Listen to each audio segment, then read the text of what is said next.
মাত্র 1500 টাকায় কি দেবতাখুম ঘোরা সম্ভব? অবশ্যই সম্ভব। 1500 টাকায় কিভাবে দেবতাখুম ঘোরা যায় চলো দেখে আসি। সর্বপ্রথম আমরা যাব কমলাপুর রেলওয়ে স্টেশনে। কমলাপুর রেলওয়ে স্টেশন থেকে 120 টাকায় মেল ট্রেনে করে চলে যাব চট্টগ্রাম। সকাল 6টা থেকে 7টার মধ্যে আমরা পৌঁছে যাব চট্টগ্রাম। চট্টগ্রাম নেমে আমরা সর্বপ্রথম যাব নতুন বাজার ব্রিজ। নতুন বাজার ব্রিজ গেলে পুরোবি বাস পেয়ে যাব, ভাড়া হচ্ছে 180 টাকা। বান্দরবন সিটিতে নেমে আমরা সকালের নাস্তাটা কমপ্লিট করে চলে যাব চাঁদের গাড়ি ভাড়া করতে। চাঁদের গাড়ি ভাড়া পড়বে 4500 টাকা। একটি চাঁদের গাড়িতে অনায়াসে 11 থেকে 12 জন যাওয়া যায়। সবাই অবশ্যই সাথে ভোটার আইডি কার্ডের ফটোকপি রাখবেন। প্রথমে চলে যাব রোয়ানছড়ি থেকে আমরা একটি গাইড ভাড়া করব এবং এখানে এন্ট্রি দিয়ে আমরা চলে যাব কচ্ছপতলি নেমে আমরা দুপুরে খাবারটা অর্ডার দিয়ে চলে যাব গাইডের সাথে দেবতাখুমের পথে। দুপুরে খাবারের দাম পড়বে 200 টাকা। এই ঝিরি পথ ধরে যাব আমরা দেবতাখুম। আমাদের গাইড খরচ 1000 টাকা। আমাদের গাইড ছিল উজ্জ্বল ভাই, চাইলে তার সাথে যোগাযোগ করে যেতে পারেন। একজন গাইডের মাধ্যমে আপনারা সর্বোচ্চ 10 জন যেতে পারবে, কিন্তু সংখ্যায় বেশি থাকলে তাকে রিকোয়েস্ট করলে সে ব্যবস্থা করি। দেবতাখুমে যাওয়ার পথটা অপরূপ সুন্দর, যেটা আসলে নিজের চোখে না দেখলে বুঝতেই পারবেন না। অবশ্যই ট্রাভেল প্রেমীরা একবার হলে এখানে আসবেন, খুবই সুন্দর একটি জায়গা। 150 টাকা দিয়ে আমরা ভেলা রিজার্ভ করলাম। এই 150 টাকার মধ্যে রয়েছে এখানে নৌকা পারাপার এবং একটি ভেলা এবং একটি লাইফ জ্যাকেট। এখানে শুধুমাত্র একটি দোকানই রয়েছে,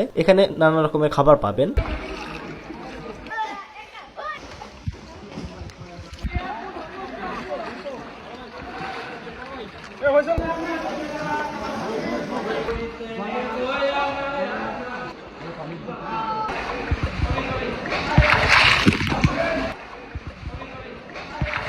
এই তো ঘুরতে ঘুরতে আমাদের বিকেল হয়ে গেল। এখন আমরা চলে যাব সেই কচ্ছপতলি বাজারে। কচ্ছপতলি বাজার থেকে আমাদের অর্ডারকৃত খাবারটা খেয়ে আমরা চলে যাব বান্দরবন সিটিতে। আপনারা কিন্তু একটা বিষয় অবশ্যই মাথায় রাখবেন, বান্দরবন থেকে চিটাগংগামী বাস কিন্তু লাস্ট 6:30টায় ছেড়ে যায়। তো অবশ্যই 6টার মধ্যে বান্দরবন সিটিতে থাকার চেষ্টা করবেন। সো 4:30টার মধ্যে দেবতাখুম থেকে রওনা দেওয়ার চেষ্টা করবেন। বান্দরবন সিটি থেকে 180 টাকা ভাড়া দিয়ে চলে যাব চট্টগ্রামে এবং চট্টগ্রাম থেকে 120 টাকা ভাড়ায় মেল ট্রেনে করে আবার চলে যাব ঢাকা। এই ছিল আমাদের আজকের ভিডিও। যদি আমাদের ভিডিওটি ভালো লেগে থাকে তাহলে আমাদেরকে সাপোর্ট করবেন, আমাদের চ্যানেলটি সাবস্ক্রাইব করবেন এবং আমাদের পেজটি ফলো করবেন। ধন্যবাদ সবাই।